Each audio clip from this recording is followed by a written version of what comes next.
सुशांत सिंह राजपूत के पिता के वकील विकास सिंह ने रिया चक्रवर्ती पर गंभीर आरोप लगाए हैं। विकास सिंह ने कहा है 2019 तक सुशांत ठीक थे, लेकिन रिया चक्रवर्ती के उनकी जिंदगी में आने के बाद सुशांत की मानसिक स्थिति बिगड़ी। सुशांत सिंह राजपूत की मानसिक स्थिति बिल्कुल ठीक थी 2019 तक। रिया उनके जिंदगी में आने के बाद उनकी मानसिक स्थिति खराब हुई। एफआईआर में लिखा है कि वो बहुत घबराए रहते थे। विकास सिंह ने आरोप लगाया कि रिया चक्रवर्ती ने सुशांत के इलाज की बात परिवार को नहीं बताई। उन्होंने कहा कि सुशांत को कौन सी दवाएं दी गई ये परिवार को नहीं पता।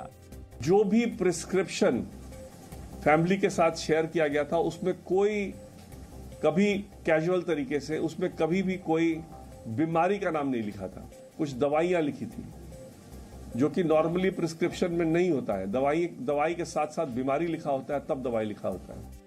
सुशांत के पिता के वकील ने मीडिया पर सुशांत के परिवार को बदनाम करने के लिए कैंपेन चलाने का भी आरोप लगाया। उन्होंने कहा कि इससे आरोपी रिया को फायदा पहुंचाया जा रहा है। साथ ही सुशांत के नाम पर कोई फिल्म बनाने या किताब लिखने के लिए परिवार की इजाजत लेनी होगी। सुशांत सिंह राजपूत की बहनों के उन बयानों की कॉपी जी न्यूज के पास है जो उन्होंने मुंबई पुलिस को दिए थे। सुशांत की 3 बहनों नीतू, मीतू और प्रियंका सिंह ने यह माना है कि सुशांत लॉकडाउन में अच्छा महसूस नहीं कर रहे थे। सुशांत की बहन प्रियंका ने पुलिस को बताया कि सुशांत ने साल 2013 में मनोचिकित्सक को दिखाया था। वहीं नीतू सिंह ने मुंबई पुलिस को दिए बयान में कहा कि नवंबर 2019 में सुशांत अच्छा महसूस न करने की वजह से हिंदुजा अस्पताल के करसी चावड़ा से इलाज करवा रहे थे। मीतू सिंह ने अपने बयान में कहा कि सिद्धार्थ पिठानी ने उन्हें फोन कर सुशांत की आत्महत्या करने की जानकारी दी थी। मीतू सिंह ने कहा कि पिठानी ने उन्हें यह भी बताया था कि उन्होंने सुशांत के कमरे का दरवाजा खोल दिया है और सुशांत को पंखे से लटका पाया है। सुशांत की बहन मीतू सिंह ने मुंबई पुलिस को दिए बयान में यह भी कहा कि जब वो सुशांत के घर पहुंची तो वो बेड पर उल्टा लेटा हुआ था और हरे रंग का कुर्ता सीलिंग फैन पर लटका हुआ था। रिया चक्रवर्ती के पिता इंद्रजीत चक्रवर्ती से सीबीआई ने लगातार दूसरे दिन लंबी बातचीत की। इंद्रजीत चक्रवर्ती से आज 10 घंटे पूछताछ की गई। इसके अलावा सिद्धार्थ पिठानी, नीरज सिंह और केशव से भी सीबीआई ने पूछताछ की। वहीं रिया की ड्रग्स चैट के खुलासे के बाद नारकोटिक्स कंट्रोल ब्यूरो की कार्रवाई तेज हो गई है। मुंबई के बांद्रा में रहने वाले 20 साल के ड्रग पेडलर जैद को गिरफ्तार किया गया है। भारत सरकार ने चीन के 118 और मोबाइल ऐप्स पर पाबंदी लगा दी है। इनमें सबसे खास नाम गेमिंग ऐप पबजी का है।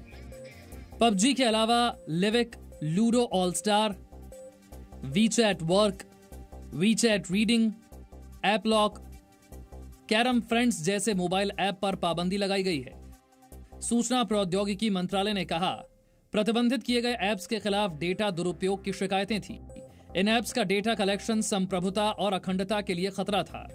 प्रतिबंधित किए गए ऐप्स नागरिकों की गोपनीयता को हानि पहुंचा रहे थे।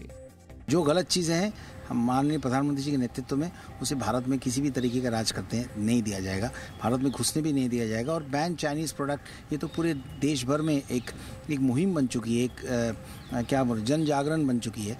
तो ऐसे ही ये चलता रहेगा।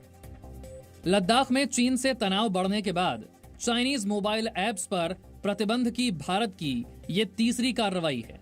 आज की कार्रवाई को मिलाकर अब तक 224 चाइनीज मोबाइल ऐप पर पाबंदी लगाई जा चुकी है। इससे पहले 29 जून को 59 और 28 जुलाई को 47 चाइनीज ऐप पर प्रतिबंध लगाया गया था। भारत और चीन के बीच कल फिर से ब्रिगेडियर स्तर की बातचीत हो सकती है। लगातार 3 दिन तक घंटों चली बातचीत के बावजूद दोनों पक्षों की बातचीत बेनतीजा रही। गृह मंत्रालय के सूत्रों के मुताबिक चीन से तनाव के बीच सुरक्षा बलों को अलर्ट रहने को कहा गया है। चीन, भूटान और नेपाल बॉर्डर पर आईटीबीपी और एसएसबी को चौकस रहने के निर्देश दिए गए हैं। वहीं चीन के विदेश मंत्रालय ने भारत पर फिर से वास्तविक नियंत्रण रेखा के उल्लंघन और चीन के सैनिकों को उकसाने का आरोप लगाया है। कोरोना संक्रमण के बीच 17वीं लोकसभा का चौथा सत्र 14 सितंबर से शुरू होने जा रहा है। कोरोना संक्रमण को देखते हुए लोकसभा सत्र के पहले दिन सुबह 9 बजे से दोपहर 1 बजे तक सदन चलेगा और 15 सितंबर यानी एक दिन बाद सदन 3 बजे से शाम 7 बजे तक चलेगा।